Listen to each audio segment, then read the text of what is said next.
नमस्ते। मैंने अपने पहले क्लास में आईएससी के सिलेबस के बारे में बताई थी जो रिड्यूस हो गया था।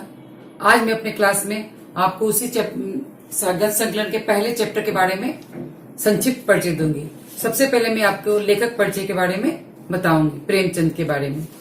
प्रेमचंद पुत्र प्रेम जो चैप्टर है, पहली कहानी प्रेमचंद के बारे में शॉर्ट में बताती हूँ। प्रेमचंद का जन्म बनारस में 1880 में हुआ था। ये कथाकार, उपन्यासकार और कहानीकार थे। बहुत ही अच्छे कहानीकार थे। ये समाज के यथार्थ पे लिखते थे। इनका निधन 1936 में हो गया और ये अपने नवाब राय के नाम से भी लिखते थे। इनके प्रमुख उपन्यास है गबन, गोदान, शिवासदन, प्रेमाश्रय और कहानियां मानसरोवर। इनकी कहानी संग्रह है। ये हमारे प्रेमचंद के बारे में है। ये प्रेमचंद हमारे मध्यवर्गीय समाज के ऊपर अपनी कहानियां लिखते थे। अब हम पुत्र प्रेम कहानी, जो हमारा पहला कहानी है आईएससी बोर्ड की, पुत्र प्रेम बहुत ही सिंपल कहानी है। जो पुत्र से जो प्रेम था उसे पिता का प्रेम को दिखाया गया है। तो कहानी के सबसे पहले हम पात्र के बारे में डिस्कस कर लेते हैं। पात्र है चैतन्य दास, जो मुख्य पात्र है, जो अर्थशास्त्र के बहुत ही ज्ञानी थे और अपने जीवन में भी इसका उपयोग करते थे। उनकी पत्नी का नाम था तपेश्वरी। चैतन्य दास के दो पुत्र थे। प्रभुदास बड़े पुत्र थे, शिवदास छोटे पुत्र थे। और प्रभुदास पढ़ने में बहुत ही अच्छा था। उसको बैरिस्टर बनाने के लिए इंग्लैंड भेजना चाह रहे थे, लेकिन दुर्भाग्यवश प्रभुदास को तपेदी माने टीबी का बीमारी पकड़ लिया और उसके शरीर में बहुत ही रोग हो गया, दुर्बल हो गया और वो किसी भी प्रकार से ठीक ना हो पा रहे थे। इसी कारण चैतन्य दास बहुत दुखी रहने लगे। वो अर्थशास्त्र के बहुत बड़े ज्ञाता थे, खूब पढ़े भी थे और उसका उपयोग अपने दैनिक जीवन में करते भी थे। कहीं भी फिजूल खर्ची करना विष के समान समझते थे। इसी कारण वो अपने पुत्र पर प्रभुदास जिस पे इतना जी छिड़कते थे, उस पे खर्च करना व्यर्थ समझ रहे थे। वो चाह रहे थे कि अगर प्रभुदास ठीक ना होगा तो इस पे पैसा खर्च करना बेकार है। डॉक्टरों ने उन्हें इटली भेजने के लिए चेष्टा किया कि इटली में जाके इसका इलाज कराइए, लेकिन वो डॉक्टर से पूछते हैं क्या इटली में जाके इनके शरीर का स्वास्थ्य का कोई ठीक होने का चांस है? तो डॉक्टर बोलते ये तो मैं नहीं कर सकता, लेकिन कुछ तो अच्छा होने की उम्मीद है। तो उस पर पैसा खर्च करना नहीं चाह रहे थे। यहाँ तक कि उनकी पत्नी तपेश्वरी ये भी कहा कि जो मेरे पुत्र के हिस्से का जो उनका हिस्सा है उसको बेचकर मैं अपने पुत्र का इलाज कराना चाहती हूँ। तो किसी प्रकार वो चैतन्य दास बहुत चालाक व्यक्ति थे।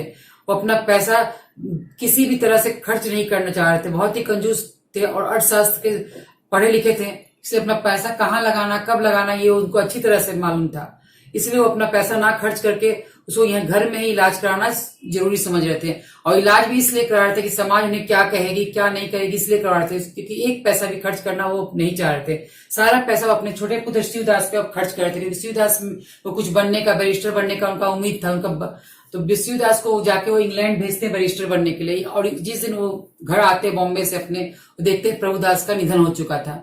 जब वो बनारस के मणिकर्णिका घाट में प्रभुदास को लेके जाते हैं, उनकी अर्थी लेके जाते हैं, तो उसी समय वहां पे एक कम वयस्क लड़का अपने पिताजी की अर्थी लेके आता है। बहुत ग्राम साइड से आता है और बहुत ही पैसा खर्चा कर चुका रहता है। और बाबू चैतन्य दास देखते कि वो बच्चा जो जिसके मरने की अवस्था है उसके पिताजी की, उसकी इलाज में इतना पैसा खर्चा कर दिया है, फिर भी वो अभी तक भी वो चाह रहा है कि उसके पापा एक बार उसे बेटा कहकर पुकार दें। तब चैतन्य दास को अपने पछतावा था कि मैं अपने इतना होनहार पुत्र पे अपना पैसा खर्च करना व्यर्थ समझा, जबकि ये बालक, अब ये जो जवान लड़का है, अपने पिता पे इतना खर्च किया, गांव से इतने लोगों को लेकर रास्ते में मणिकर्णिका घाट में अपने पिताजी का अंतिम संस्कार करने आया, क्योंकि उसके पिता की अंतिम इच्छा थी कि हमको मणिकर्णिका घाट में मेरी दाह संस्कार हो। तब उन्हें बहुत पछतावा होता है अपने पुत्र के मर जाने पे। तो पछतावा का किस तरह प्रायश्चित करे, तो उसे क्रियाक्रम, जब वो उनका दाह संस्कार करने मणिकर्णिका घाट जाते हैं, तब वहां पे देखते हैं कि एक युवक बहुत दूर से आ रहा है। उसने उसके बातों को सब सुनते हैं। कहता है कि नारायण लड़का दे तो ऐसा, घर की सारी पूंजी पिता की दवा दारू में सवा कर दी। युवक ने बताया कि पैसा तो हाथ का मैल है, यदि जिंदगी है तो कमा खाऊंगा। मन में ये संतोष तो रहा कि पिता को बचाने के लिए कुछ कसर नहीं छोड़ा। मैं तो चाहता हूँ कि कोई हमारा सारा घर द्वार लिखा ले, केवल दादा को एक बार बुला दे, मेरे दादा एक बार मुझे बेटा करके बोल दे। बाबू चैतन्य दास सिर झुकाए ये सब बातें सुन रहे थे। युवक एक एक शब्द उसके दिल में तीर की तरह चुभ रहा था। इस घटना का उनका हृदय पर बड़ा प्रभाव पड़ा। उन्होंने प्रभुदास की अंत्येष्टि पर सैकड़ों रुपए खर्चे किए, क्योंकि उनके मन में बहुत बड़ा पछतावा रहा कि मैं अपने होनहार बेटे की दवा दारू में खर्च नहीं किया।